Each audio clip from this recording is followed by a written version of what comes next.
ওনার যে আদর্শ, ওনার আদর্শটা ছিল মহান আদর্শ, এটার কথা বলেছিলেন। ওনারই শিষ্য, ওনার আদর্শ অনুপ্রাণিত হয়ে নেতাজি সুভাষচন্দ্র বসু বলেছিলেন ওনার আদর্শ হচ্ছে মহান আদর্শ। এবং উনি যেটা করতেন, যেমন আজকে স্বাধীনতা আন্দোলনে উনি ওনার সর্বস্ব ত্যাগ করেছেন, ওনার মেয়েকে, ওনার স্ত্রীকে এবং ওনার বোনকে স্বাধীনতা আন্দোলনে উদ্বুদ্ধ করেছিলেন অসহযোগ আন্দোলনে অংশগ্রহণ করার জন্য। এবং উনি সব কিছু সর্বস্ব স্বাধীনতা আন্দোলনে দান করে দিয়ে গেছেন। এবং উনি মনে মনে ভাবতেন উনি যেমনভাবে দান করেছেন এবং এই দেশের যারা আজকে স্বাধীনতাকামী লোক তারাও যাতে এরকমভাবে দান করে, সেই জন্য তিনি স্বরাজ দল গঠন করেছিলেন মতিলাল নেহরুর সাথে মিলিত হয়ে 1923 সালে।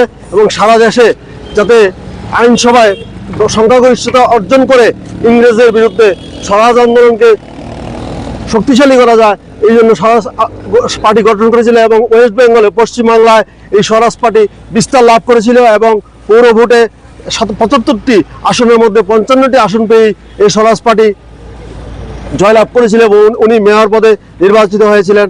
এবং এইভাবে ভারতবর্ষের স্বাধীনতা আন্দোলনে কংগ্রেসের সাথে উনি যুক্ত হয়েছিলেন। কিন্তু জওহরলাল নেহরুর যে একটু ইংরেজদের প্রতি যে একটু উদার মানসিকতা, এর বিরুদ্ধে তিনি প্রতিবাদ করেছিলেন এবং ওনার সাথে দ্বন্দ্ব হয়েছিল অমৃতসরে।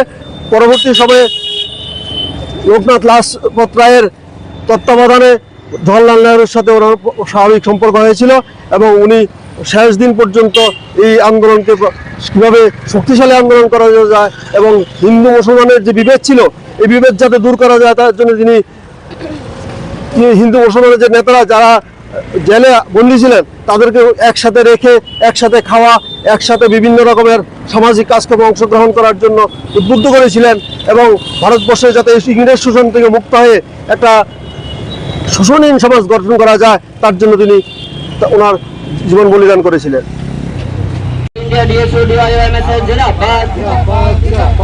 স্বাধীনতা সংগ্রামী দেশবন্ধু চিত্তরঞ্জন দাসের মৃত্যু শতবর্ষ যথাযোগ্য মর্যাদায় পালন করুন। যথাযোগ্য মর্যাদায় সমহান স্বাধীনতা সংগ্রামী দেশবন্ধু চিত্তরঞ্জন দাসের মৃত্যু দেশবন্ধু চিত্তরঞ্জন দাসের আপসহীন চিন্তাধারা দিকে দিকে ছড়িয়ে দিন। দেশবন্ধু চিত্তরঞ্জন দাসের আপসহীন দেশাত্মবোধক চিন্তাধারা দিকে দিকে ছড়িয়ে দিন। ইনকিলাব জিন্দাবাদ, অল ইন্ডিয়া ডিএসও ডিআইএসএস জিন্দাবাদ করার জন্য আমি অল ইন্ডিয়া মহিলা সাংস্কৃতিক সংগঠনের রাজ্য সভাপতি ইনকিলাব জিন্দাবাদ, এআইডিএসও জিন্দাবাদ, চিত্তরঞ্জন দাসের মৃত্যু শতবর্ষ পালন করুন। যথাযোগ্য মর্যাদায় চিত্তরঞ্জন দাসের মৃত্যু শতবর্ষ করছেন অল ইন্ডিয়া মহিলা সাংস্কৃতিক সংগঠনের রাজ্য সভানেত্রী কমরেড শিবানী দাস। ইনকিলাব জিন্দাবাদ, অল ইন্ডিয়া ডিএসও ডিআইএমএসএস জিন্দাবাদ।